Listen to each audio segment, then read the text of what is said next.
city based on industry, from market stalls to collieries, owners, directors and entrepreneurs. Oh, we've got all that and more. No matter how high you fly, no matter how far you go, the spotlight's on you and we call Wrexham home. Ty Pawb, Croeso nôl. Welcome to another episode of the Wrexham Business Spotlight, which is sponsored by AB Accountancy and hosted by myself, Adrian. This is a podcast where we visit a different Wrexham business every week, and the reason I did a little bit of my poor Welsh in the introduction is because this week's guest is Siwan from Siop Siwan and Ty Pawb. Hello. Croeso Siwan. Diolch yn fawr, thank you very much. Firstly, how's my Welsh? Da iawn. That was something then. If you just want to start by introducing yourself and Siop Siwan. Yeah, so my name is Siwan. I'm a local girl. I started the business about 6 years ago, so I'm in my 6th year of trading.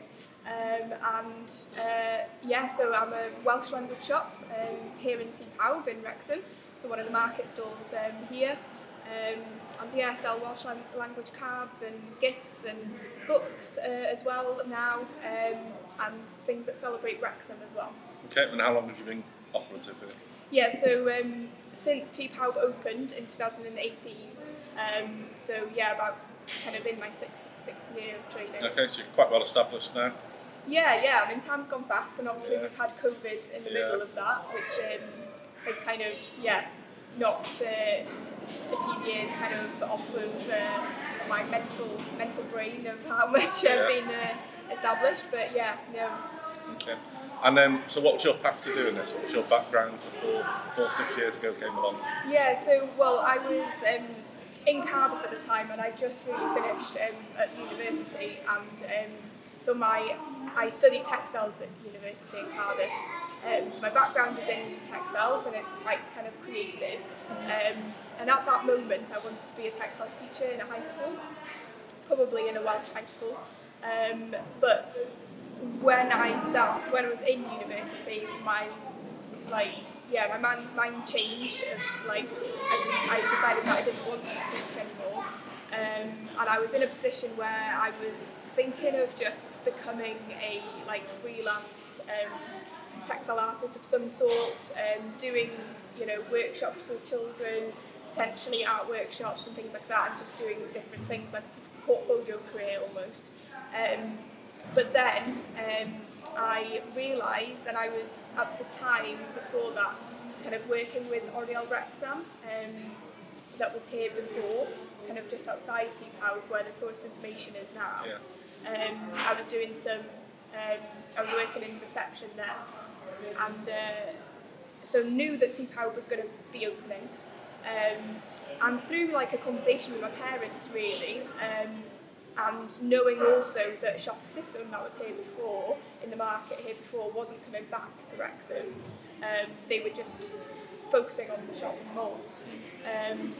I just really found that there wasn't going to be a perfect Welsh shop in Wrexham, and decided to give it a go. So when I opened, I was just selling kind of the things that I made in uni and some of my dad's photographs and things.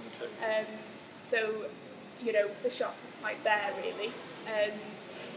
We did have a focus on kind of my dad's took some photos of the area of areas of Wales and stuff. He's into landscape photography, and my work was based on Welsh phrases that don't necessarily translate into English. It's kind of grown from there. Obviously, I now sell things that I don't make. I still make some things, but just realised that I can't make everything myself. But I want the shop to have this creative twist because of my background. Yeah. So what sort of products have you got that people might be interested in here? I've got love spoons, which have been quite popular.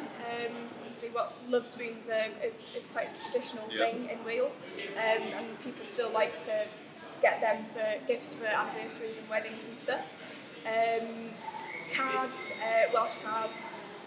It is quite difficult to get Welsh cards in card shops and in supermarkets and stuff. So And I also make cards myself, so I can like be a bit more specific and make something that's more personalised for someone. Okay, so you can custom make them to people's wishes. Yeah, definitely. And then also books. Books have been more popular than I thought, to be fair. Welsh language books, especially those for children, and also Welsh learners as well. Okay. So how big is the Welsh speaking culture in Wrexham, do you think? Well, I think it's bigger than people think, really, and also, especially more recently, the demand of like the Welsh language, people learning the Welsh language in Wrexham has grown, and the amount of people that are actually learning in Coleg Cambria, doing the courses there, has grown over the years, and actually they're in a position now where almost they need more tutors to keep up with demand. So that's a good. It's not a good problem, but it is a good problem, if that makes sense. I have conversations daily, really, about the language or with people who are learning. In some way, shape, or form, people are interested, and I think maybe becoming even more proud of the language. Yeah. So I guess there's kind of two sides. You've obviously got products you catering to Welsh learners, like Welsh language books and children in sort of Welsh medium schools, and then you've got your general sort of Welsh products that anyone can come in and buy the sort of mugs you've got and things like that. Yeah, definitely. A balance of things for people who maybe fluently speak Welsh or just want like a Welsh gift for someone like from Wales or from Wrexham. Definitely a balance. And I've got a wide range of kind of customers as well, those who speak the language or don't, or have friends. I think everyone's got some sort of connection in some way, shape or form. So I'm currently a learner myself, so it's great to have a resource that we can tap into. Working down the road, I'll make sure I come more often. Definitely. I'm more than happy to kind of for people to come and practice their Welsh, in a practical way. When you're in a shop, you're asking for something, or you're asking what this means, or rather than having people go to groups and practice talking and stuff, but it's using the language in a practical way that I guess in an everyday conversation kind of way. Yeah, definitely. Duolingo keeps teaching me about parsnips, and I'm like, well. Yeah. I don't use that very often. Duolingo does have some random words. Yeah. So, what sort of challenges do you face in running such a specialised business? I'd say maybe the biggest challenge, I guess, is being a small business. There is, I guess, a limit as to how much you can grow, you can provide. I feel like, for example, Paul Mullen has a new book, his autobiography, and I've seen on Amazon it's £13 or something, whereas for me it's cost me £13 to buy, so I can't sell it for that. They're kind of I guess you're competing against bigger companies that can obviously sell things cheaper, and you just can't do that as a small business. I had a conversation with one of our clients yesterday who was bemoaning that he buys straight from sort of retailers, and Amazon are undercutting the retailer. They're cheaper than he can buy it before he puts a bit of profit on it. Exactly.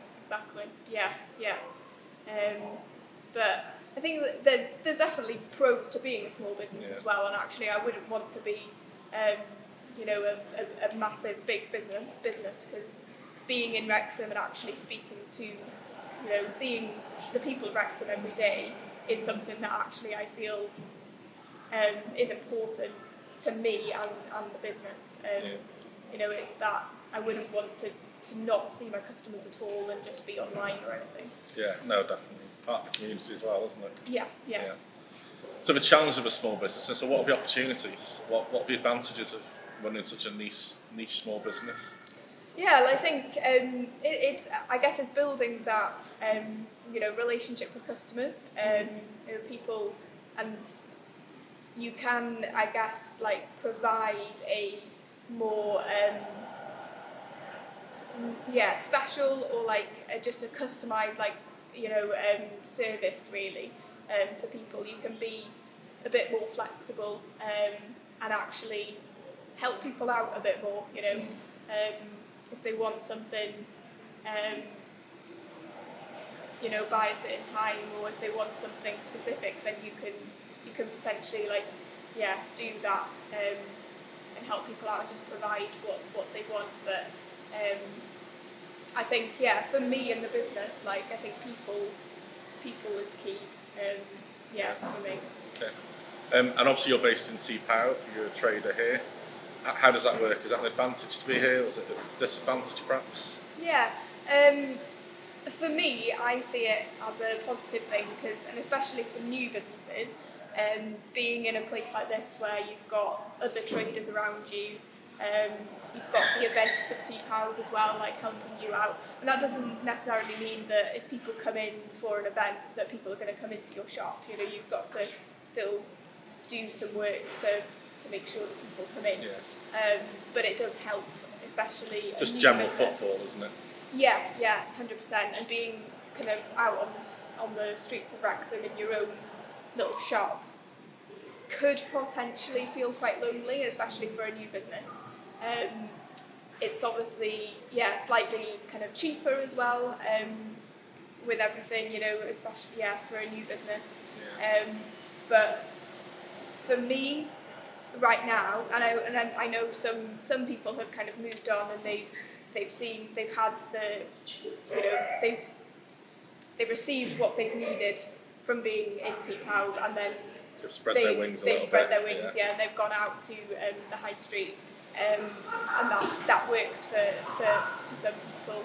At the moment, I still feel quite comfortable here, and kind of enjoy that community aspect of Ty Pawb, and also trying to have kind of more niche kind of handmade things in the shop as well, and this place being such a creative space. Ties in, doesn't it, quite nicely. Yeah, so we're hoping via this podcast we'll inspire people who are on the fence about starting businesses, and you put a big recommendation for Ty Pawb as a starting place then? Yeah, definitely.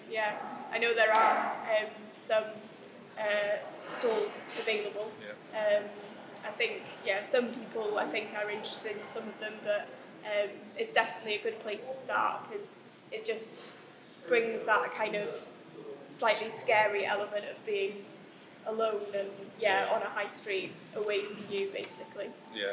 A bit more security around, isn't there, as well? Yeah, definitely. Hello everybody, this episode of the Wrexham Business Spotlight is sponsored by AB Accountancy, who are an accountancy firm based in the heart of Wrexham who believe in producing high quality accounts and unbeatable customer service. You can visit our website www.abaccountancy.co, or you can find us on Facebook and Instagram, where we regularly post hints and tips to help you with your accounts and your tax. If you would like to sponsor an episode of this podcast in Season 2, please get in touch. Right, sorry for disturbing you, let's get back to the podcast. So obviously Wrexham's changed in the last few years and we're now a hotspot tourist destination. Are you the sort of business that's benefited from that? Are you getting sort of the American visitors coming in and buying some Welsh products? Yeah, we've definitely seen an increase, and not just Americans really as well, but definitely seen some new faces around over the last few months and especially over the summer. I was in the South Seren last week with someone had asked me to go over with a few stuff from the shop to sell to 35 Americans that were on a holiday trip. I think they'd flown to London, they'd gone to Manchester and then Liverpool, and had to do a stop here before then going to Dublin. They went for the photo opportunities at the turf, as they all seem to do. I think they didn't manage to get a tour of the stadium, but they saw it from the outside and probably went into the turf for a drink, for another drink after being in the South Seren for quite a long time. So we're definitely seeing a lot more, and obviously we've had one season. The second season is out now. Another season, I think, as other documentary. Like, yeah, we'll potentially see more and more over the years as well. And does that change what you provide? Are there certain things they're looking for, or? Yeah, that's a good question actually. I think it's definitely the type of things that I took over since I said was like the smaller kind of like, you know, key rings and things with Wrexham on them, maybe more touristy items that you would think of. But yeah, like a lot of them actually also want to see like the Welsh language, so sometimes they want, you know, a little book with like Welsh phrases or something. But yeah, over the years I've tried to listen to people what they want, and then if enough people ask for the same thing, then I'll try and get it in. Sometimes, you know, that's kind of a better way of choosing what to have in the shop than just trying to think yourself like, oh, you know, what do people want? Well, if you don't ask, you don't know. No. So also we've got the Eisteddfod coming to Wrexham as well, haven't we? Yes, yeah, in 2025. Is that something you can get involved in or benefit off the back of perhaps somehow? Yeah, definitely. So depending on where the Eisteddfod is going to be, whether it's going to be in a field in Wrexham, or I've heard that it might happen in the city centre. Yeah, I've heard that too, yeah. Yeah, which I think would be better than it being in a field, because it would benefit more businesses. Definitely, yeah.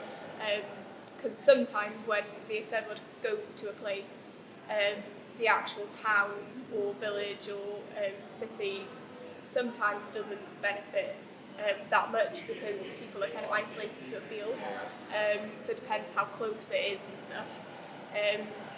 So yeah, like if it is in a field, then I would probably have a stall there, because it's in Wrexham and I'm in kind of I'm in a place now where I could probably afford to do that. Even if I don't kind of make a profit from it, it's putting Siop Siwan on the map. Yeah, it's a bit of visibility for you, isn't it? Yeah, exactly. But if it is in the city centre, then I probably wouldn't, and hopefully people will come in to Ty Pawb. But if it's in the city, I'd have thought Ty Pawb would be quite a big part of that. Yeah, sort of big community space. Exactly. There would be some sort of pavilion or rehearsal space or something happening in here. So, but yeah, it would. I think it would be better for Wrexham if it was in the city centre. We know that like things like Focus Wales happen here every year, and it does actually like work. Doesn't it? Doesn't it? Yeah. So what are the next steps for Siop Siwan? What's the future look like? Well, yeah, for the foreseeable future, I'll probably stay in Ty Pawb, and yeah, just try and maybe grow like the stock and what I sell. At the moment, I don't have. I have a website, but I don't sell a lot on the website, and I need to update it really. So potentially just like working on that. And yeah, as I said before, really, like I don't want to be just a shop that sells online, but it'll just branch out that kind of, so people know where I am, but also if people don't live locally, they can actually purchase something from me. So, are there opportunities to sell off your website on any other platforms, do you think? Well, yeah, so I do use Facebook and Instagram and share pictures on them. So sometimes like people message me on them, not necessarily through the website, but kind of message me and ask if I've got something, or say that they want something.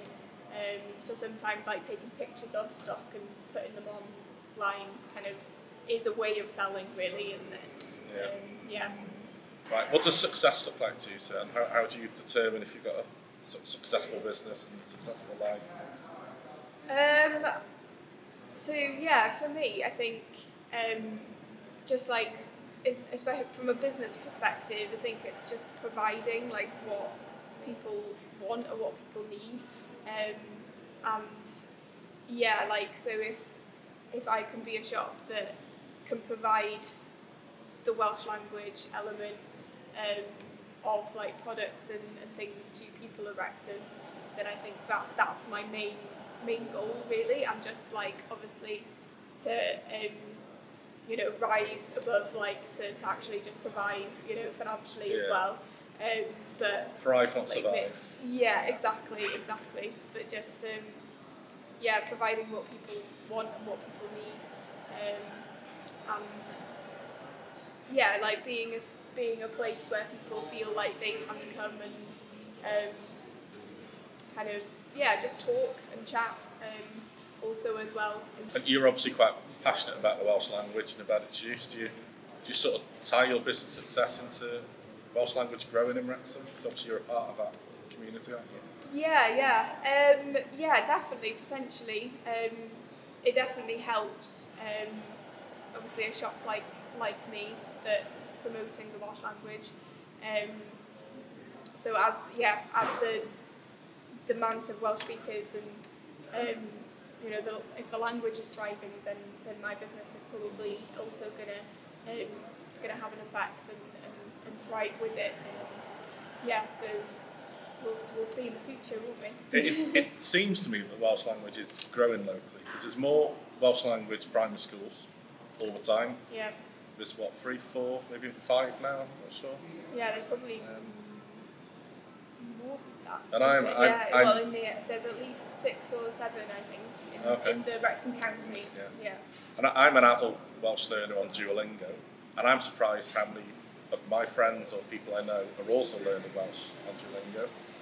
There's a successful Welsh learners group based in Siop Siwan, isn't there, Club brand? So it does feel like it is growing. Yeah. So. Yeah, no, I think it definitely is. Yeah, and that the challenge is, I guess, is to make sure that as it grows, that things are in place to help those people, and to make sure that they don't feel like it's a waste of time or whatever. I think, you said like there's only one Welsh high school in Wrexham at the moment, and I think the rise of kind of children going up to that school, there needs to be another one now, which is a good problem to have. But things need to be in place to help the language grow as well. But it's definitely a positive and exciting thing. It feels like you've gone through starting a new business, you've then gone through COVID like most business or all business owners have, and now you're looking at a growth in the Welsh language and a growth in tourism. So that's all looks quite positive to me. Yeah, definitely. So if someone was starting a business and they came to you with someone who's gone through all that for one piece of advice, what's the one thing you think you'd tell them? I'd probably tell them to not be scared. I think they say not do it then. Yeah, no, not be scared. Like, just go for it, basically, because I had no idea growing up that I was going to run a business. And actually, the thought of it in university and when I started was quite scary. But I went for it and kind of like learnt on the job. So what I mean by, just like, if you want to do it, you won't know everything at the start, because who knows everything? There'll be certain things that you might need to put in place to get started. But once you get started, then as you run the business, and also just like soak everything in, just learn as you go along. And there's lots of people out there to give advice on. There's lots of other business owners who've done it for a long time, or you could listen to maybe a local business podcast and get some advice from business owners. Exactly. And then we've had the spotlight of this podcast on you for this episode, and we always finish by asking you to shine that spotlight on someone else. So it's another business that you use as a business or use personally that you think deserves a bit of praise in Wrexham. Well, you mentioned the Siop before, and personally, and also as a business as well, I've kind of had a close connection with the Siop over the years. I think they do an amazing thing for the Welsh language. I know they're a business, but they're also a community kind of like, aspect, like running it and stuff. But yeah, there's Welsh language gigs happening there every few months. I mean, it's a big name acts, like Dan Ewan's been there a few times, hasn't he? And yeah, definitely. A few like book launches and stuff. They always, Chris Evans does an amazing job running it, and I do get a lot of support from them as well as a business. But just what they have done for the Welsh language in the last couple of years has been incredible. And it's a great pub, isn't it? it is, not bad, is it? So Siwan, thank you very much for coming on the podcast. It was a really good chat. I've had to try to get a range of people on, and obviously a Welsh business, it's a bit different and it's a niche product, so I think people will have found that really interesting, really useful. Thank you very much for having me. Diolch yn fawr. Yeah, diolch. No matter how high you fly, no matter how far you go, the spotlight's on you and we go Wrexham home.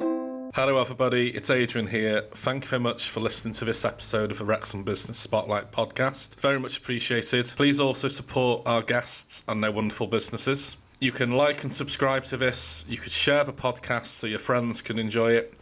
And you could also find us on social media, on Facebook and Instagram. Leave your comments, leave your thoughts, and let us hear your feedback. Thank you very much, and see you on the next episode.